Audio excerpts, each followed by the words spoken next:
All right, folks, this is Rabble Rouse and Rich Preview. Ladies and gentlemen, the Tornado 10 Hotel. And it's like Tom does it with his crystal ball unveiled, ready to go. I needed your psychic intelligence last week, Tom. I made some bad picks. You were supposed to tell me that that the main event fighter is going to have an injury immediately. Aspinall at home, 15 too. 15 seconds. Oh, at home, in front of the home seconds. crowd. What a leg. That sucked. Down. I did not have blades. I was smart enough to pick some of the early guys, like Jonathan Pierce. I had him solid on one card. Like, he was my first fighter, and I got all excited. I was like, all right, I got the only knockout so far. There were so many decisions on this card. Ludwig Klein I should have gone with, too. I went with Mason Jones because he was cheap, but then I looked at his record right before the fight, and I said, oh, that was a bad idea. It was another one of those things where I had very little time to actually do my picks. I think when I logged in, I had like 10 minutes this time. So I made some quick picks, and Aspinall was one of them on both cards, so that screwed me. And then Alexander Gustafson getting knocked out did not help me. Chris Curtis I picked as well. Apparently he has no chin anymore. Yeah. That's sad to see that. Yeah, he's pretty much done after a performance like that. It was sad because sad and funny at the same time. But on Facebook today there was some asshole saying that Alexander Gustafson has not won since this photo was taken, and it's a photo of him proposing to his girlfriend in the ring, the cage. I was like, that's mean. But it's just, the shit you gotta deal with as a fighter. Sometimes that'll empower you to do better. Sometimes it just says, hey, fuck it, that's right, I gotta quit. I'm done with this bullshit. But Nikita Krylov, as Tom says, was no cheat date. And came to fight. Did not give any signal otherwise. He did not want to dance. He wanted to fight. And, it was probably the best knockout of the night, except for Molly's. Because she pulled it off again. Unreal. Jonathan Pierce got a good knockout. It took him 2 rounds, though. Almost 3. It's 4-10 in the second round. In the 5th fight of the night, after 4 straight unanimous decisions, Muhammad Makayev over Charles Johnson, Jai Herbert over Kyle Nelson, Victoria Leonardo over Mandy Bohm, and Nicholas Dalby over Claudio Silva in the 1st fight of the night at welterweight.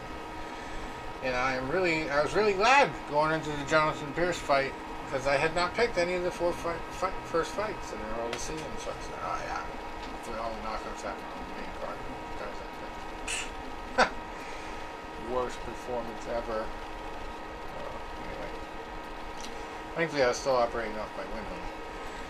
But we also had the English duo there of Molly McCann and Patty Pimblett.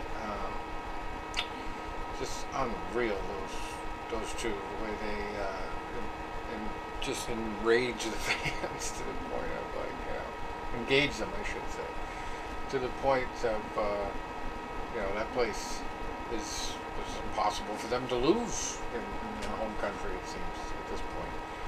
And they definitely feed off each other. They're friends, they train together, so it's just unreal. For a couple fighters that aren't married, they have an unbelievable relationship. And they finished their fights, both of them, the other night. And Molly McCann did the same thing she did in the last fight with the spinning back elbow, but just didn't flatten her opponent this time with it. She took a couple more punches, but Hannah Goldie really did not have a chance. Molly took a little bit of warming up, but once she really started realizing that her punches were hurting Goldie, it was lights out. Goldie really didn't have a shot. But talk about some freaking biceps on a woman. I was just like, wow. You see that, Tom? But she could beat all of us in arm wrestling contests. No. I was kind of in and out. Caught the main event, and the Patty fight was fascinating. Patty, He had his hands full early. He got roughed up a little bit, like always, but I mean, he does what he does. He gets that rear naked choke in. He's an absolute professional with that, and he's durable. He's a very durable fighter. He's got a good chin, and he likes to scramble. He gets fighters overconfident, and then boom, he's got your back, and you choke out. And you know, it's really it's fascinating how the Europeans have caught up to America with the ground game. Yeah. Because go back 20 years, and it was, the gap was huge. Now, no more. That makes it interesting. Another guy I hung my hat on that didn't kill me too bad because it was a unanimous decision, but Paul Craig, losing to Volkan Ozdemir. He tried every submission in the book, and Ozdemir got the point and just started to say, "Get up." I ain't going down there with you. Yeah, that just kind of got sad. Butt scooting doesn't work. Yeah. I mean, I understand you could try it, but why in the world would someone play his game? Yeah, come on down in the guard. Give me my best chance to win. No. And we had a couple other ones. Mark Diakiese at lightweight beating Damir Hadzovic. And Nathaniel Wood over Charles Rosa. I didn't really see much of those. Those were close decisions. So, mark the ones you had to have. You had to have Molly. You had to have Patty. You had to have Nikita, I guess. And Jonathan Pierce. You had to have that lineup. If you did, you were Nostradamus for Saturday. It's hard to remember a time where I've seen that many unanimous decisions in a UFC fight. I don't know whether that's credit to the matchmaker, or, fighting a different environment for a lot of these people and wanting to please the fans or whatever. I don't know, but a lot of fights going the distance. And Tom Aspinall probably should have won that fight, if he had been gotten a chance, but I still haven't even heard what his injury was. It was definitely a knee issue. So I don't know if it was a tear or a dislocation, but it wasn't kicked or anything. It's just the way he planted on it at some point. Just gave up. It's like so sad to see that when there's not a previous injury and you don't know about anything like that coming in this week. Boom. First time you step on it.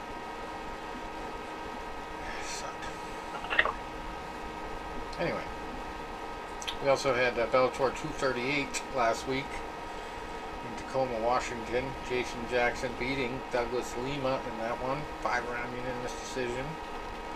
Co-main event was Tofik Musayev beating Sydney Outlaw, who I briefly talked about last week as having a really cool name, but he got dispatched pretty quickly. 27 seconds into that one. And another fast finisher at lightweight, Usman Nurmagomedov over Christopher Gonzalez. Guillotine choke, 2 minutes and 54 seconds. And Lorenz Larkin and Mohamed Berkamov was a no contest due to illegal elbows. Before that, we had Marcelo Gome at heavyweight beating Davion Franklin by rear naked choke. Just 24 seconds left in the contest through that fight. Finished at 4:36 in his third round. And then we had Dalton Rosta at middleweight knocking out Ramiro Cotton before that in just 38 seconds of round 3. Beat Artiega at flyweight, beating Vanessa Porto by guillotine choke. 3 minutes and 47 seconds into the second. No surprise, Ahmed Magomedov beating Kevin Bohm by rear naked choke, 1 minute and 16 seconds in. By the way. Anyway, so that's Bellator 238. We've got, UFC 277 next? 283, I should say, not 238. And we got some big boxing this weekend. We got Tony's boy moving up in weight. Billy guy. Garcia.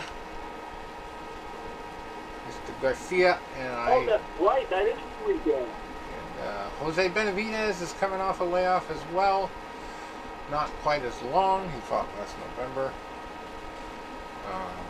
But Garcia has not fought in 19 months. So this is It's going to be a tough test. Moving Yeah, up. and I think his last fight, we were talking about this, recently there was an article on him in the Philadelphia paper. He was battling like an anxiety. They said he was training for the Errol Spence fight, and it was like he was going to the gym and he was having like nervous breakdowns.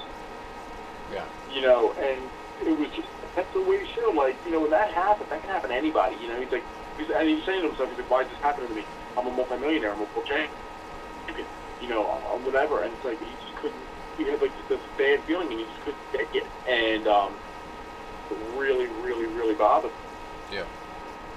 And,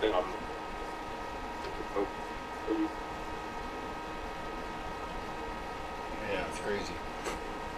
Benavides, speaking of bothering him, had a fight with Terrence Crawford, went 12 rounds, got TKO'd in the 12th.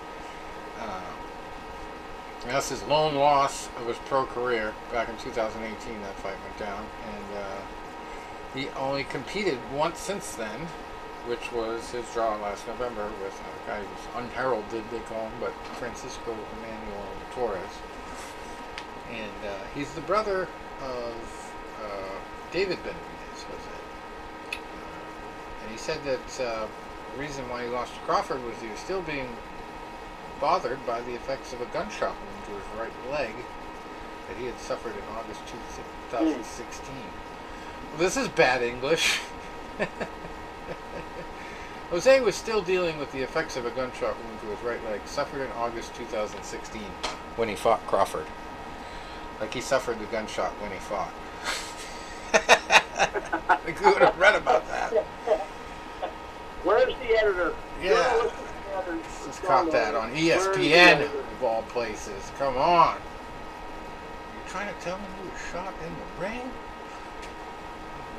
Anyway, so I don't know if he'll have an excuse this time if he loses, but they both guys got a little bit of an advantage going in. Garcia is, rested, number one. Number two, he's fighting a guy that really hasn't competed at a tip-top level since 2018, so 4 years ago. It was a loss. He hung 12 rounds with a knockout artist, so obviously he's pretty special. But he's got to have some major nerves, knowing he just beat a guy who wasn't really that great, or fought to a draw, I should say, but the guy wasn't really that great. So, and now he's stepping up to fight a real legend here. He has a legend that hasn't boxed since he fought the last top guy back in 2020. So, it's going to be both guys thinking they have the advantage coming in. Benavides might be on the downside, Garcia might be thinking, and Benavides might be thinking Garcia's biting off more than he can chew. Got fat in his 19-month layoff. Fat for a fighter, I should say. But, he's 140 and 147 where he held titles. So, in boxing they always want you to go down in weight to be at your best performance. But a lot of fighters will go up in weight, mostly because they get sick of beating everybody at the previous weight class, and they don't want to punish themselves to make weight if they can do the same thing at a higher weight. So this is right. This is going to be interesting because both guys have a little bit of a situation with not being totally confident coming in, not coming off big wins, I should say. So it's going to be a statement win, whoever does win. But I like Garcia. He's got the 3 losses, but he's got a few more knockouts. And I think Benavides is going to have to really scrap to win this one. But I don't know. I really haven't seen him fight much, so I probably did watch a little bit of that Terrence Crawford fight when it happens. But anyway, that's the big one this weekend. We also have some Friday fights in Montreal. And I don't have the records in front of me, unfortunately, but Yesenia Gomez versus Kim Clavel in the main event 10-rounder for Gomez's WBC Women's Junior Flyweight title. We got Movladin Bayar Slanov versus Isuf Kinda. 10 rounds. Junior welterweights there. And nothing spectacular. We have a title fight in Kosovo also tomorrow. Fabiana Baitiki versus Elizabeth Lopez. 10 rounds for Baitiki's WBC women's atomweight title. Boy. No, that shit's light. Atomweight. Yikes. And this is a rare occurrence. We have Elvis, a fighter named Elvis. So we got our Elvis fight of the week. And we also have a fighter named Knife. What's his first name? Knife. He's a heavyweight. Heavyweight Knife. He's a big knife. Big Knife Didier. He's in a 6-rounder. Knife Didier, spelled exactly like the kitchen utensil. Didier is D-I-D-I-E-R. That's a very rare name. He's fighting Dardan Abdilaj. That's a tough one to pronounce. I don't know how tough it is. Because I have the record in front of me. There's another light heavyweight fight on the card as well, but heavyweight Sanel Hasanovic versus Pavel Sauer. That's an 8-rounder. And Benjamin Gavazi at heavyweight fighting Andreas Masoud. That's a light heavyweight. And Elvis Hatemi fighting Dennis Altz in a 10-round super middleweight pro feature. And also another big one, Tom Schwartz versus Amir Amatovic, a 12-round heavyweight fight in Farazaj, Kosovo. And we mentioned one here in Costa Rica. Title fight. Sonia Osorio versus Schwartz recovered from that beating that Tyson Fury gave him. Who's that? Schwartz? What if Schwartz ever recovered from that beating? Oh, yeah. Let the Schwartz be with you. Yeah. I haven't heard anything about him since that Tyson Fury fight. Yeah. And that was a whitewash. You know, it's like if Schwartz definitely wasn't with him that night.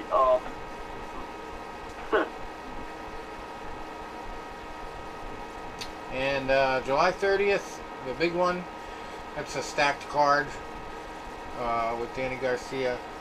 Obviously, that's going to be a 12-rounder in the main event. Jose Benavides Jr. and Danny Garcia. I do have their records, believe it or not, because I brought up the article. Garcia is 36-3 with 21 knockouts. Benavides 27-1-1 with 18 knockouts for that fight. I don't have the rest of them. Adam Kalnaski versus Ali Aaron Demirezen. It's a 10-rounder in heavyweight. And then we got Gary Antoine Russell versus Rences Barthelemy. That's a 10-rounder junior welterweights. And I have seen Rences in action. Not seen. I've seen Russell, Gary Antoine Russell on TV, but I've not seen him in person. I've seen Rences a couple times in person. Up at Cosmopolitan, where he used to fight a lot. Saw a couple good fights there. He's very vocal in there. He's got a very specific style, very tight defense. But he has holes. We famously had his promoter on when he lost to a Canadian guy, and they gave Rences the win. It was his promoter to put on the fight. And we had a little bit of an argument with the promoter, but he held his ground. He made some good points. So yeah, Rences is he's a scrappy guy. Doesn't take a loss easy. So we're gonna see what he's made of against a guy from the fighting family. I think Rences has a brother that fights too. So sounds good. Gary has no brothers. Some good fighters in that family. LaShawn Rodriguez versus Ismail Villarreal, also on the card, 8 rounds, junior middleweights.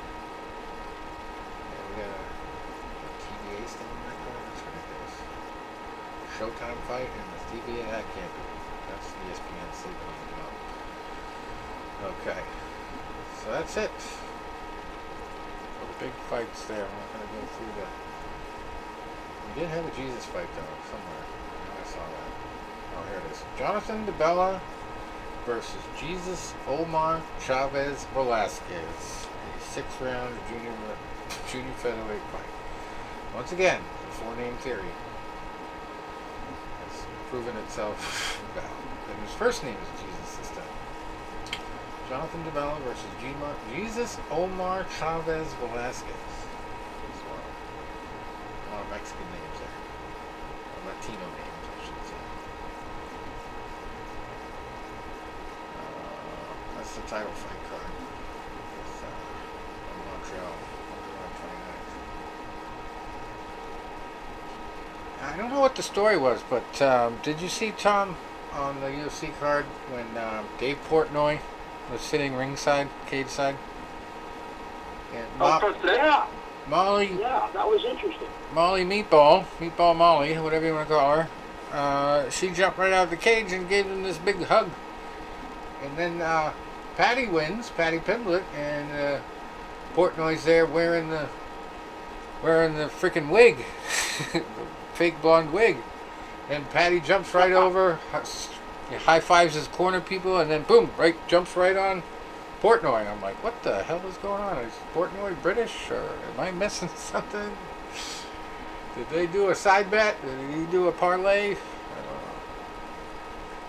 He's got a lot of money. He runs a big casino company, basically. He does a lot of viral videos. He's gotten really famous for like doing pizza. Have you guys seen that? His pizza reviews. All these places all over the country. Yeah, Dave Portnoy. He's quite the character. He was making a lot of noise, getting interviewed a lot when that GameStop thing happened. You guys remember that? It's the last time I remember, like, there was this, he was, at one point, like, I mean, he was over, like, everything. Yeah. And it was like, and you know what, I don't get the guys that don't like him. You know, I personally like the guy. I mean, I see where he comes off as, kind of standoffish or whatever. Right. And some people say, oh, he's full of himself. You know what? Here's the thing. He has brought attention to a lot of places. He went to my friend's place in Collegeville, and he did the, one bite, the rules, and,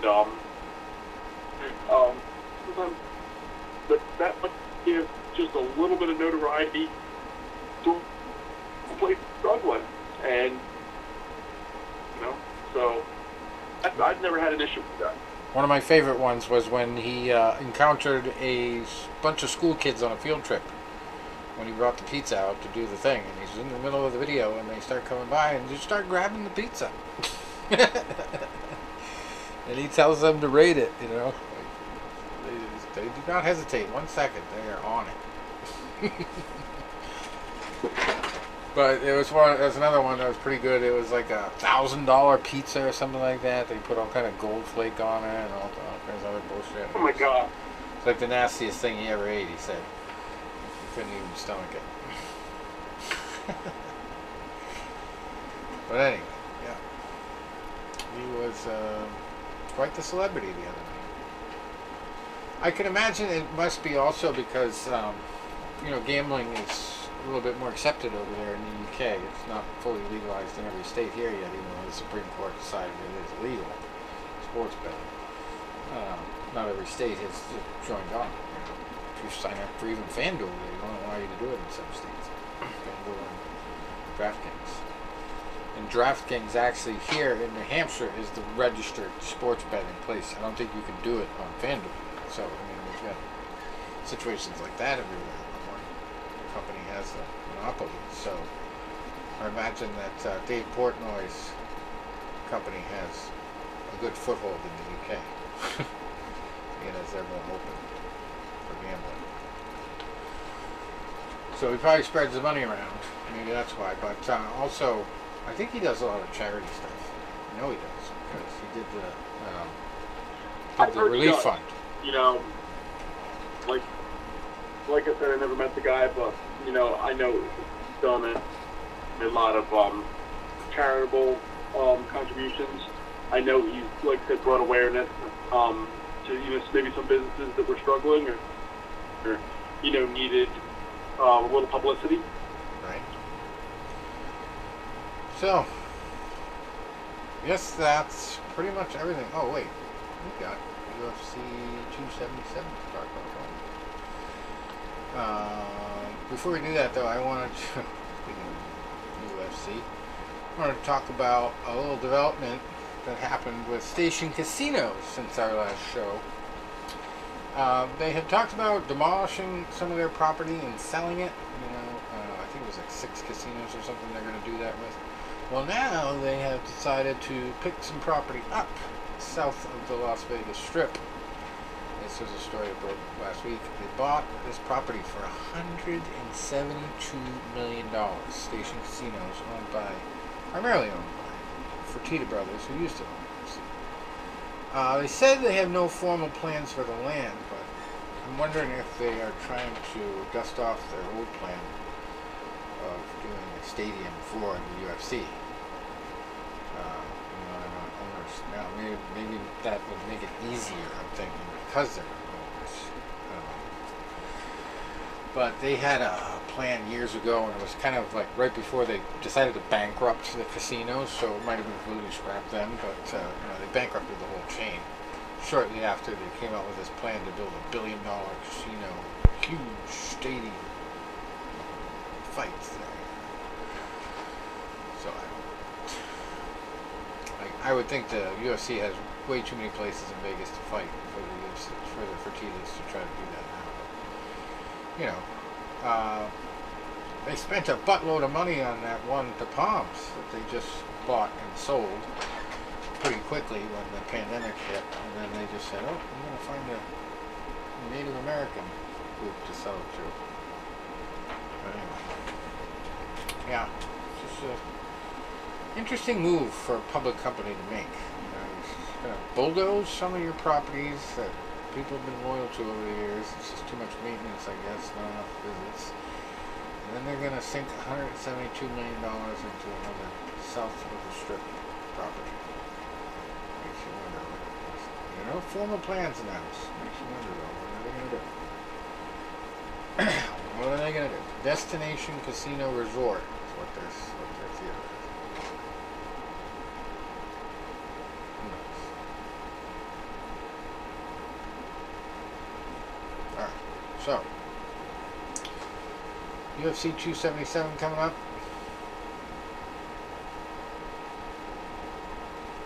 Fights every freaking week. UFC. Ridiculous. Obviously the big main event, Julianne Pena versus Amanda Nunes, the rematch. We're going to need your psychic powers on this one, Tom. This is a tough one for me because I think Exactly. the last fight, you could have given Amanda an excuse for having one bad fight, not training hard enough, bunch of stuff, right? You're getting kind of sick of all the pressure. It all builds up, but this is her chance to show it was a fluke. On the other side, you have the naturally talented Julianne Pena, who just believed in herself so badly, so greatly, I should say, that she made her beliefs happen. And she's just seems like a tremendously upbeat person in general. She's very confident in herself, and it just reminds me of a lot of Amanda Nunes when she first started her title reign, before it got taken away. But this is just a giant bantamweight fight. It's a huge rematch. Yeah, and remember the rule. When you get that belt, that's an automatic boost, 10 to 25% better. So, yeah, and you also even if you were the champion before, you still have to take it from the champion, as they say.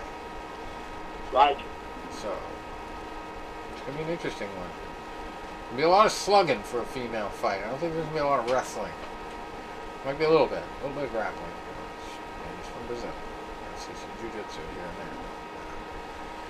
Yeah, Pena is not afraid to strike with her. We found out the last fight. And the flyweight title fight on the line between Brandon Moreno and Kai Kara France in the co-main event. And that is very interesting, that fight. Kai has proven himself to be very explosive, quick, dominant in his recent wins, and Brandon Moreno has been doing the Figueiredo show for quite a while. So this is going to be the first real different opponent he's going to face.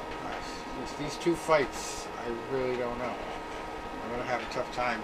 I might have to flip a coin. Maybe just do competing guards, you know. One card, Julianne, and then Moreno, and Amanda, and Kai.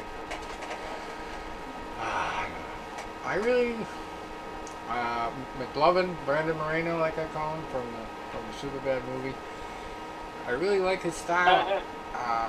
When he took the title, he looked tough as hell and weathered a lot of crap from Figueiredo.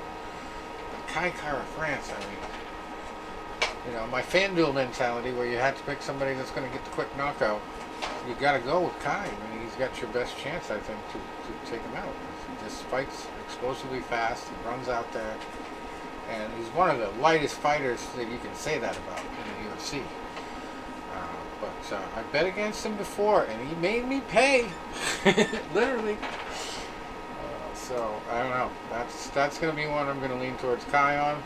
And I have to say the main event, I like Juliana better than Amanda, but I'm not counting Amanda's anger out, you know, because she's going to be angry.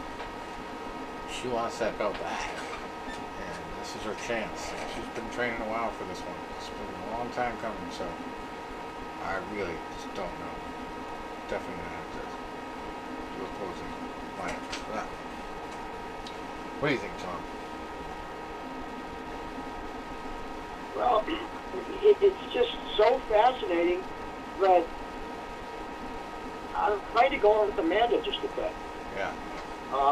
Because you're right, there could have been a whole bunch of reasons why she just wasn't up to par in that first fight. And one of them could be her time's past, but I don't see that in one fight.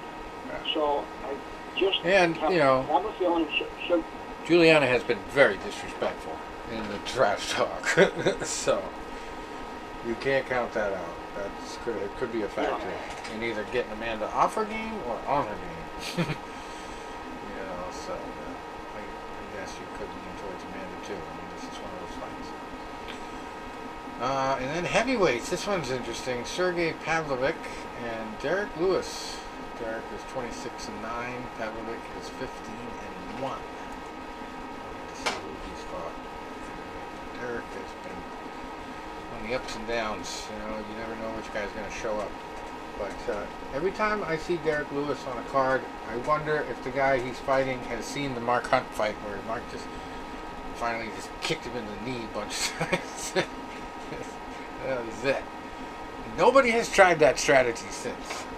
Now, you've seen that fight? It works every time against Lewis when he's just kind of wandering against the cage, just waiting for a shot to throw.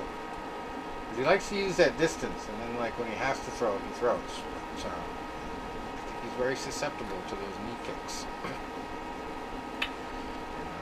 Pavlovic. Let's see if he's watched that fight. Right, so then we have Magomed Ankalaev at light heavyweight, 16-1, fighting Anthony Smith, who's 36-16. Also flyweights Alexander Pantoja, 24-5, fighting Alex Perez, who's 24-6. A lot of experience there. And then Alex Morono, 21-7 at welterweight, fighting Matthew Semmelsberger, who's 10-3. Drew Dilber at lightweight, 24-11, fighting Rafael Alves, who's 20-10. 6th fight tonight, we got Dontel Mays, who's 9-4 at heavyweight, fighting Hamdi Abdulwahab, who's 5-0, undefeated at heavyweight. Drakkar Klose with a K, 12-2 with one draw, fighting at lightweight against Rafa Garcia, who is 13-2. And then undefeated Michael Morales at welterweight in the 4th fight of the night, fighting Adam Fuggett. That's a great name. Fuggett with a G. 2 T's at the end. Fuggett has an 8-2 record. We had great fighters' names Knife and fuck it. The guy gets shot in the ring, according to ESPN. Jocelyn Edwards in the third fight of the night. She's 11-4. It's the only female fight on the card. Fighting Ji Yeon Kim, who's 9-5-2. And we got Nicole Negamariano, who is 12-1. That's Nikolai, I should say. Nikolai. I don't see the A between the L and the E. Negamariano, Atlanta heavyweight, he's 12-1, fighting Ihor Potieria, who is 19-2. And then welterweights Orion Kosuke, 7-1 against Mike Masisa, who is 3-1. That's Masisa. If you're Mike Tyson, that's how Mike Tyson would say. Masisa. That's mean. I'm sorry. All right. Guess that's it. It's a quick week. Don't have any other big stories. Jump out anyway. Just looking at Sergey Pavlovic's record real quick. Boy, 12 knockouts for Sergey. Only been knocked out once himself. And then was 3 decisions.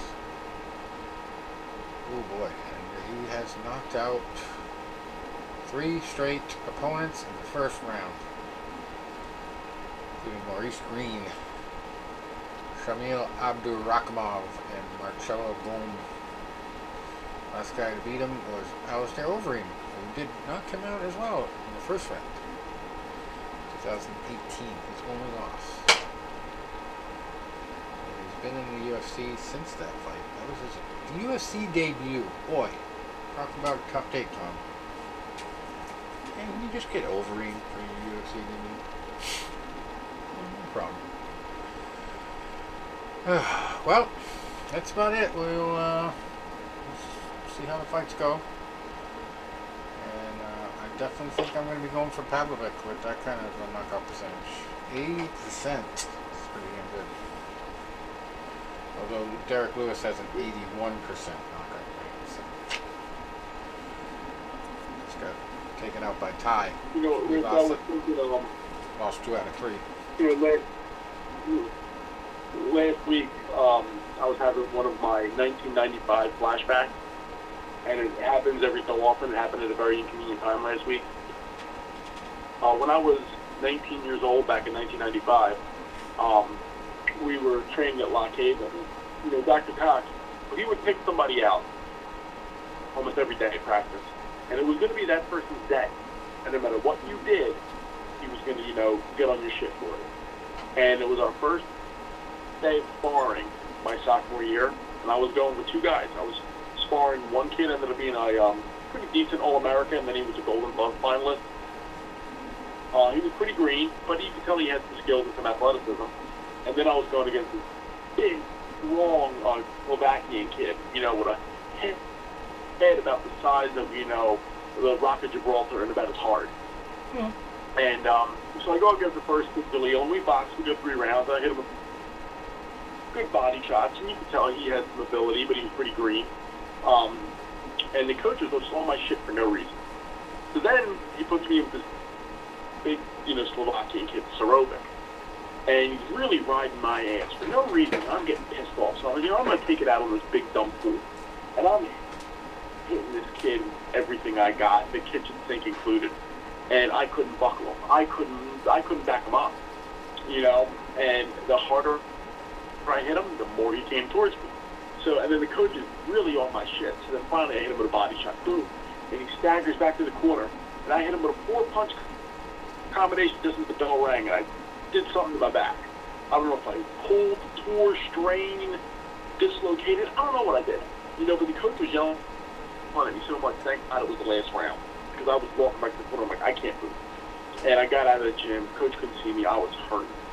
And he's like, all right, that's the last round. You're done. And I had to hide this back injury from him for weeks. You know, every so often it flares up. Unfortunately, last week was one of those. When it was 100 degrees, I was at a baseball game, and I'm in that heavy-ass outfit, and I'm trying to get comfortable uncomfortable, and it flares. And I'm sitting there, I'm cursing this kid out. I haven't seen him in 25 years. Goddamn Serovic. You know, you with that big-ass head of yours, and I can't move. And you know, you've seen photos of me, and you've heard my story. I'm generally good with about everybody. Well, this game was packed, because they were having a post-game concert, which was the reason I went. And I'm hot, and I'm uncomfortable, my back hurt, and I'm doing photos, and I'm trying to give the smile and the fist and all that. And it goes to extra innings, and I'm like, come on, dude, take this fucking game out the way. And I'm sitting there, I'm like, I'm hurting. That's when the people were getting the bop. Just one guy, oh, you know the Philly sports guy, which is another character in Philadelphia? I'm like, yeah, I know him, Jamie, he's a friend of mine. I like him better than you. I don't give a shit, you know? Yeah, like that was keeping you up nights, huh? Yeah, like you young little shit. And then another guy comes up to me, and this kid was young. The first kid I'll say was about maybe 17, right? Okay, fine, he's a drunk, stupid little shit. And I'm doing my photos, and I'm uncomfortable. This other guy comes up to me. He's like in his 50s. Hey, man, you look like, and I'm like, Apollo Creed, I know. Yeah, Apollo Creed. And then he starts trying to shadow box. Yeah, I'm gonna knock you, Apollo Creed. And I'm like, dude, just go away. And every time he walks by, Apollo Creed, yeah. Another kid was Tornado. They call me the Hurricane. I don't give a shit what they call you. I'm sure they don't. Nobody calls you the Hurricane. So I was just thinking, I was just reminding me that, and I was saying that was just because some days, you know, as much as I enjoy doing that whole gimmick, the 100 degrees and all that, it's some days that old boxing injury says, you know what? Don't forget me. Don't forget the time you hit Boxer Aerobic so hard, you hurt yourself. Hmm. You know, it was funny. I mean, it bothered me up till about yesterday afternoon. You know, I couldn't do any of my, like, core work with my, you know, rotations. Really couldn't do the one ab machine. Started jogging again, and I just started jumping rope again yesterday. It was like, just fucking sore. And it's right at the worst area, right where it's like, you know, feels like that knife is right, you're like paralyzed. And that's when my dad's like, hey, can you help me take down this pole? Huh. Sure. Oh yeah, I saw that. Sure. End of an era, huh? Yeah, you know, what'd you say? An end of an era for you guys, huh? Yeah, you know, hey, we got it. Actually, we got it right around the one time we were going to one of our Turagati last fight. Wow. I think we might have bought it that week, and then we were going to try to install it ourselves, which was a disaster. So we waited until the next spring to have a professional do it. And but then like after that, you know, after Vinny passed away, and then Roxy passed away, and we had we had some leaking. We had a leak in there, and then we fixed that a couple years ago, and we had another one this year. We're like, you know what, fuck. We were taking that thing down yesterday. We're like, man, there's so much rust on here, and there's so much, like, the walls of it were, like, decaying so bad. It was like, it wouldn't have paid to fix it. Yeah. Yeah, they can get old and beat up. I can remember ours. My dad was, thankfully for him, into fish at the time, big time. And we had our above ground pool in Dorchester, you know, the circular one, old school. And when it got green, he just started to grow his brine shrimp in there. So he was perfectly fine with just leaving it there and letting it rot if we weren't going to use it. But yeah, we got into some other shit, like got a bunch of old couch cushions, and we got some plastic wrap, and we hooked up the hot water in the kitchen all the way down to the lower yard where we had a hill, and we set up the slip and slide with cushions over all the rocky areas. So, man, we had a lot of fun with that. More fun, I think, than the pool. But,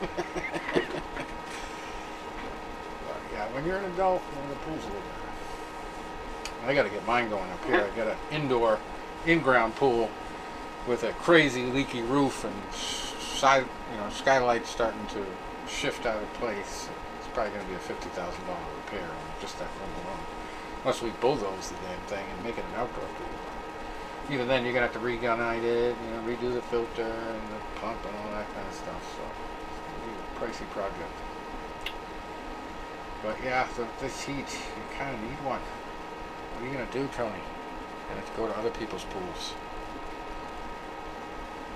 Well, you know what? I already had one buddy comment on there because once I do an in-ground, I got connection. Uh-huh. Like, you know what? My one buddy has an in-ground. So what I need to swim fix. I went to a barbecue over his house the other week. I don't know where I saw it, but this reminds me of the guy that wanted so bad to go in his neighbor's pool, he kept devising little things to do on his videos that went viral.